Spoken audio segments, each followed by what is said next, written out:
नमस्कार, ग्लोबल स्पेशलमा यहाँलाई स्वागत छ। दर्शकबिन, ग्लोबल स्पेशल खोजमूलक समाचार सामग्रीहरूको स्पेशल प्याकेज हो। हामी जनसरोकारका हरेक विषयको गहिरो अध्ययन गर्दै सत्य तथ्यलाई उजागर गर्ने प्रयास गर्दछौँ। सत्य तथ्य र निष्पक्ष समाचारको प्याकेज दिने हाम्रो प्रयास निरन्तर जारी छ। दर्शकबिन, मंगिर 4 गते हुने प्रदेश सभा र प्रतिनिधि सभाको निर्वाचन आउन करिब 3 साता बाँकी रहँदा राजनैतिक दलहरूले आसन्न निर्वाचनका लागि घोषणापत्र सार्वजनिक गरेका छन्। मंगिर 4 गते हुने चुनावका लागि माओवादी केन्द्र, एकीकृत समाजवादी र राष्ट्रिय प्रजातन्त्र पार्टीले सोमबार घोषणापत्र सार्वजनिक गरेका हुन्। यसअघि नेपाली कांग्रेसले चुनावी घोषणापत्र सार्वजनिक गरिसकेको छ भने नेकपा एमाले भने मंगलबार सार्वजनिक गर्ने तयारी गरेको छ। नेपाली कांग्रेसले अहिलेको संसदीय व्यवस्थालाई नै मजबुत बनाउने निष्कर्ष सहितको घोषणापत्र सार्वजनिक गर्दा चुनावमा गठबन्धन बनाएर सहभागी भएका नेकपा माओवादी केन्द्रको घोषणापत्रले भने अहिलेको शासकीय व्यवस्था नै परिवर्तन गर्ने विषयलाई प्राथमिकता दिएको छ।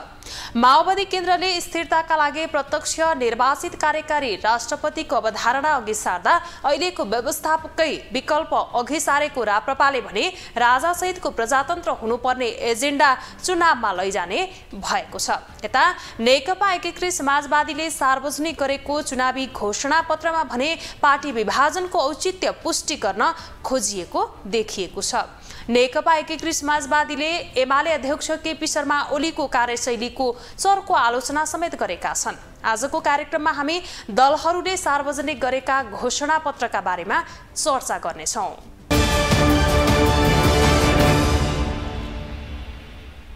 दर्शकबिन, हरेक चुनावमा राजनैतिक दलहरूले चुनावी घोषणापत्र सार्वजनिक गर्ने गरेका छन्।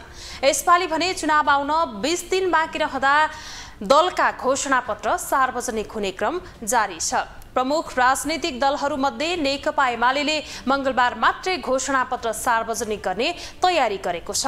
अन्य राजनैतिक दलले घोषणापत्र सार्वजनिक गरिसकेका छन्। यसअघिका चुनावमा सार्वजनिक गरिएका घोषणापत्र कार्यान्वयन गर्नै नसक्ने खालका भएको टिप्पणी भइरहेका बेला यसपालि भने राजनैतिक दलले केही हदसम्म कार्यान्वयन गर्न सक्ने खालका एजेन्डालाई घोषणापत्रमा स्थान दिएका छन्। कांग्रेस जुन दल अहिले समेत सरकारको नेतृत्व गरिरहेको छ, त्यसैले आगामी सरकारको नेतृत्व गर्ने एजेन्डा सहित घोषणापत्र सार्वजनिक गरेको थियो।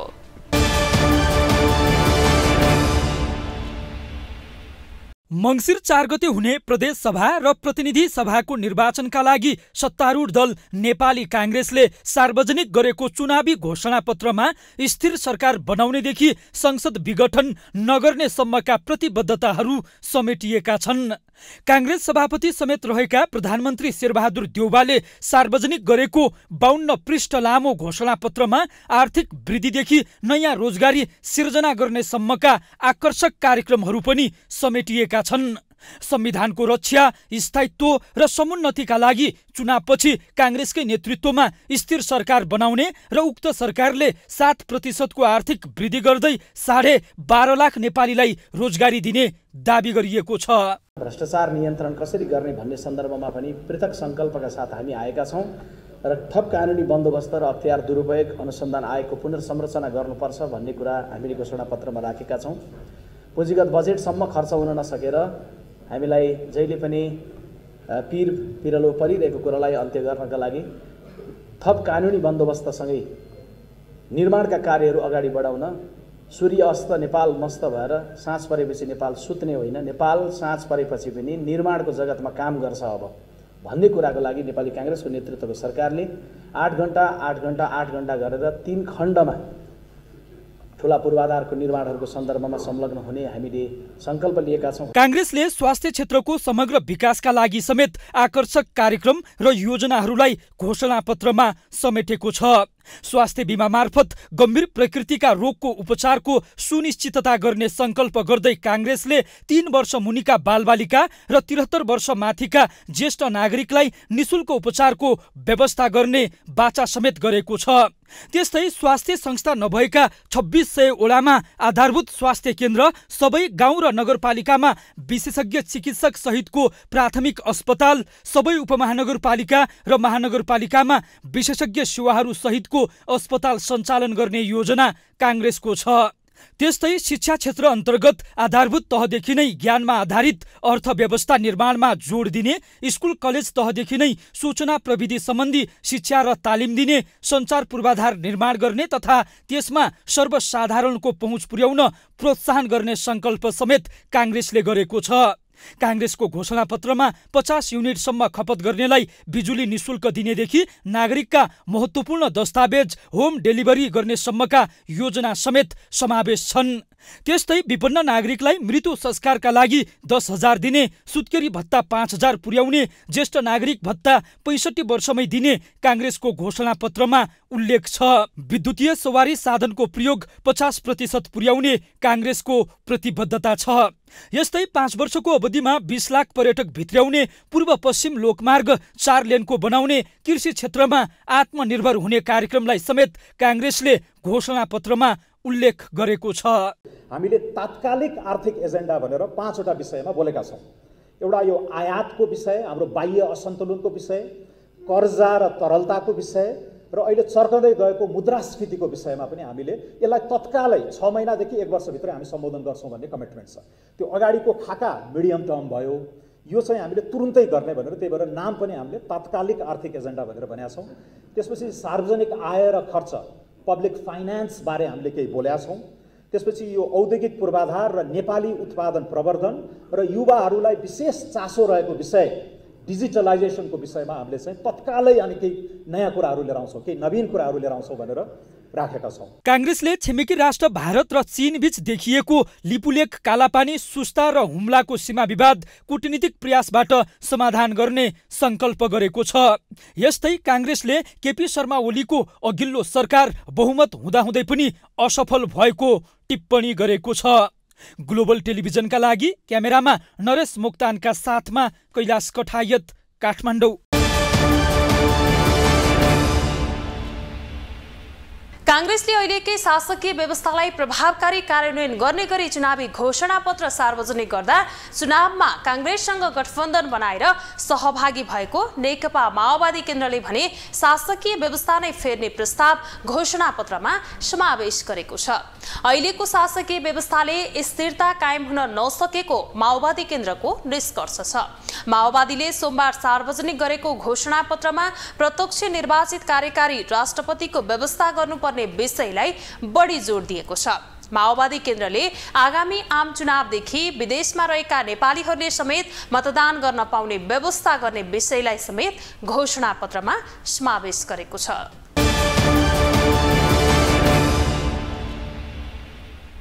नेकपा माओवादी केन्द्रले चुनावी घोषणापत्र सोमबार सार्वजनिक गरेको छ। घोषणापत्रमा शासकीय स्वरूप, निर्वाचन प्रणाली र संघीय संरचना लगायतका परिवर्तन गर्न संविधान संशोधनलाई जोड़ दिएको छ। माओवादीले प्रत्यक्ष निर्वाचित राष्ट्रपति, पूर्ण समानुपातिक निर्वाचन प्रणालीमा जानुपर्ने विषयलाई जोड़ दिँदै आएको छ। त्यस्तै राज्य पुनर्संरचना आयोग गठन गरी स्वायत्त, संरक्षित र विशेष क्षेत्र घोषणा गर्ने समेत घोषणापत्रमा उल्लेख गरिएको छ। राज्यका अरू निकायका संरचनामा पनि परिवर्तन आवश्यक रहेको माओवादीले घोषणापत्रमा उल्लेख गरेको छ।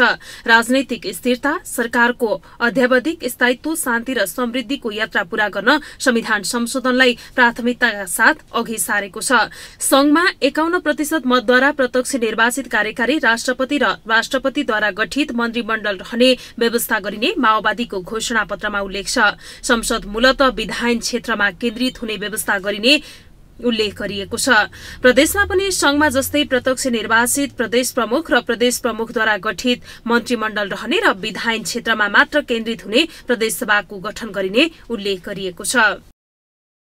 माओवादीले सुशासन, पारदर्शिता, जवाबदेही र वित्तीय अनुशासनका सम्पूर्ण सिद्धान्त अनुसरण गरी डिजिटलाइजेसन, सरकारी कार्यालय मार्फत भ्रष्टाचार मुक्त र मितव्ययी रूपमा सेवा प्रवाह हुने प्रशासन प्रणाली बनाउने प्रतिबद्धता समेत व्यक्त गरेको छ। यस्तै संघीयतालाई प्रभावकारी र राजनीतिलाई जनताको सेवक बनाइने प्रतिबद्धता पत्रमा उल्लेख गरिएको छ। अहिले विस्तृत निर्वाचन प्रणालीबाट राजनीतिक दल र नेतृत्वप्रति चरम वितृष्णा सिर्जना भएको माओवादीको निष्कर्ष छ। विद्यमान निर्वाचन प्रणालीलाई परिवर्तन गरी हालको प्रतिनिधि सभा र प्रदेश सभाको निर्वाचनलाई पूर्ण समानुपातिक र समावेशी निर्वाचन प्रणालीमा जान प्रस्ताव गरिएको छ।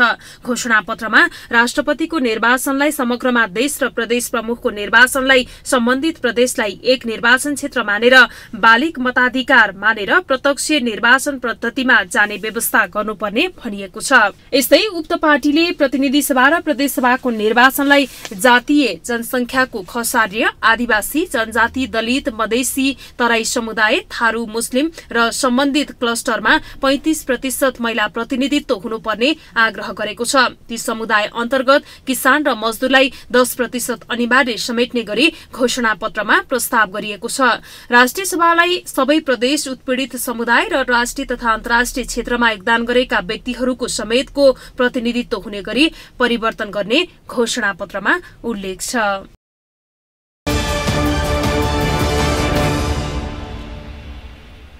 माओवादी केन्द्र जस्तै नेकपा एकीकृत समाजवादीले पनि अहिलेको निर्वाचन प्रणालीलाई सुधार गर्ने विषयलाई जोड दिएको छ। त्यसबाहेक एमालेबाट विद्रोह गर्नुपर्नका कारणलाई समेत नेकपा एकीकृत समाजवादीले घोषणा पत्रमा महत्त्वका साथ उठाएको छ। त्यसबाहेक अहिलेसम्मका उपलब्धिको रक्षा गर्दै बाँकी रहेका लक्ष्य हासिल गर्न निरन्तर सङ्घर्ष गर्ने विषयले समेत घोषणा पत्रमा स्थान पाएको छ।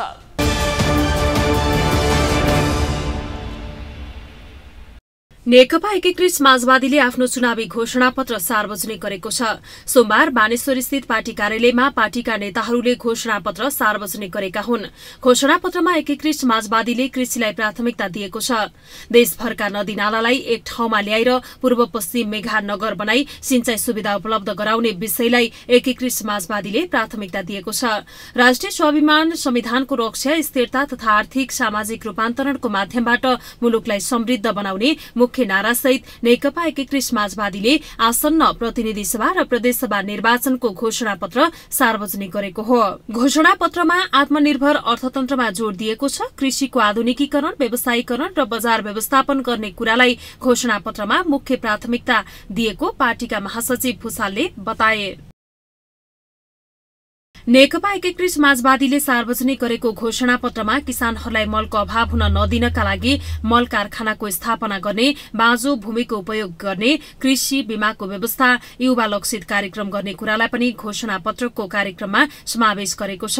घोषणापत्रमा कर प्रशासनमा सुधार गर्ने, भौतिक पूर्वाधार र यातायातको एकीकृत योजनाबद्ध विकास गर्ने, हवाई सेवाको लागि एउटा एकीकृत युटिलिटी करिडोरको अवधारणा कार्यान्वयन गरी मर्मत सम्हारका काम एउटै प्रणालीले गर्ने, प्रणालीको विकास गर्ने कुरालाई पनि उल्लेख गरिएको छ। श्रमिक, महिला, बालबालिका, ज्येष्ठ नागरिक, लैंगिक अल्पसंख्यक र अपाङ्गता भएका व्यक्तिको हक हित, उपभोक्ता हित र गरीब तथा विपन्न वर्गको हितमा काम गर्ने कुरा घोषणापत्रमा समावेश छ। घोषणापत्र सार्वजनिक कार्यक्रममा बोल्दै महासचिव भुसालले आसन्न प्रतिनिधि सभा र प्रदेशसभा निर्वाचनपछि पनि सत्तारूढ गठबन्धन कायमै रहन्छ भनेर अहिले भन्न नसकिने बताएका छन्। उनले सत्तारूढ गठबन्धन निर्वाचनपछि पनि कायमै रह्यो भने आफूहरूले चुनावी घोषणापत्रमा सार्वजनिक गरेको कुरा त्यही भित्र रहेर कार्यान्वयन गर्ने र बाहिर बसेर पनि जनताको प्रतिनिधिको रूपमा त्यसलाई कार्यान्वयनका लागि पहल गरिने प्रतिबद्धता समेत व्यक्त गरे।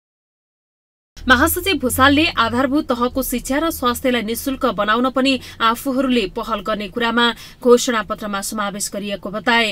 राष्ट्रिय हित एवं स्वाभिमानको रक्षा तथा सीमा सुरक्षा र आवागमनको व्यवस्था गर्ने, स्वतन्त्र, असंलग्न, सन्तुलित अन्तर्राष्ट्रिय सम्बन्ध कायम गर्ने लगायतका विषय पनि घोषणापत्रमा राखिएको छ। घोषणापत्र सार्वजनिक गर्ने कार्यक्रममा अध्यक्ष माधव कुमार नेपाल भने उपस्थित थिएनन्।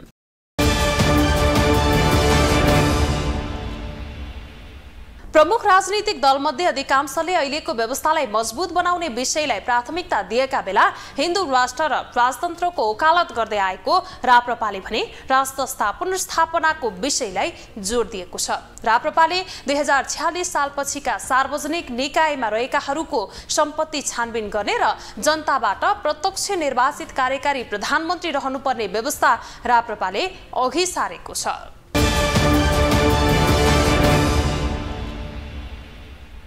राष्ट्रिय प्रजातन्त्र पार्टीले प्रतिनिधि सभा र प्रदेशसभा निर्वाचनका लागि घोषणा पत्र सार्वजनिक गरेको छ। राप्रपाले सोमबार औपचारिक कार्यक्रमका बीचमा आगामी मंसिर 4 गते हुने प्रतिनिधि सभा र प्रदेशसभा निर्वाचनका लागि घोषणा पत्र सार्वजनिक गरेको हो। घोषणा पत्रमा राप्रपाले राज संस्थालाई अभिभावकीय संस्थाको रूपमा राख्नुपर्ने बताएको छ। त्यस्तै जनताबाट प्रत्यक्ष निर्वाचित कार्यकारी प्रधानमन्त्री र पूर्ण समानुपातिक संसद हुनुपर्ने उल्लेख गरिएको छ। त्यसैगरी प्रदेशको खारेजी केन्द्र र बलियो स्थानीय तह भएको 2 तहको शासकीय संरचना हुनुपर्ने राप्रपाको एजेण्डा छ। पूर्ण धार्मिक स्वतन्त्रता सहितको वैदिक सनातन धर्म सापेक्ष हिन्दू राष्ट्र हुनुपर्ने राप्रपाका अध्यक्ष राजेन्द्र लिङदेनले बताए। एक व्यक्ति 2 कार्यकाल भन्दा बढी कार्यकारी पदमा बस्न नपाउने व्यवस्था गर्ने विषय समेत राप्रपाको घोषणा पत्रमा अटाएको छ। राप्रपाले उच्च स्तरीय नागरिक आयोग गठन गरी 2046 सालपछिका उच्च पदस्थ नेता तथा कर्मचारीको सम्पत्ति छानबिन गरी अवैध सम्पत्ति जफत गर्ने कानूनी व्यवस्था मिलाउने उल्लेख गरेको छ। अध्यक्ष लिङदेनले विद्यमान सम्पत्ति शुद्धिकरण ऐनमा सुधार ल्याइने बताए। राष्ट्रिय प्रजातन्त्र पार्टी राप्रपाले भ्रष्टाचार विरूद्ध कठोर हुने नीति अवलम्बन गर्ने भएको छ।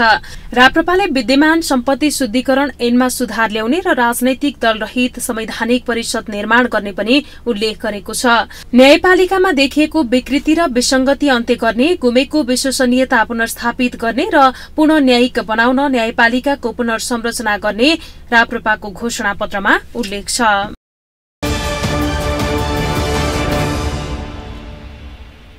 दर्शकबिन दलहरूले सार्वजनिक गर्ने घोषणा पत्रलाई चुनावी फण्डा मात्रै बनाएको आरोप सबै दलमाथि लाग्ने गरेको छ। गर्नै नसकिने खालका विषयलाई घोषणा पत्रमा समावेश गरेर झुटको पुलिन्दा बनाएको आरोप दलहरूमाथि लाग्ने गरेको छ। अघिल्ला चुनावमा सार्वजनिक गरेका घोषणा पत्र कति कार्यान्वयन भए भन्ने विषयमा दलहरूले हेक्का नराखेर नयाँ नयाँ नारा समावेश गरेर नयाँ नयाँ घोषणा पत्र बनाउने गरेको आरोप पनि दलहरूमाथि लाग्ने गरेको छ। कहिले आलोचनालाई ध्यान दिँदै थोरै भए पनि सुधार गर्ने गरेको देखिएको भए पनि अधिकांश दल अहिले पनि उडन्ते विषयलाई घोषणा पत्रमा समावेश गरेर भोट बटुल्ने ध्याउनमा लागेको आरोप भने लागिरहेको छ। हौस् त आजलाई कार्यक्रम ग्लोबल स्पेशल यति नै। भोलि अर्को विषयको सामग्री लिएर आउनेछौँ। तपाईँ ग्लोबल टेलिभिजन सँगै रहनुहोला। नमस्ते।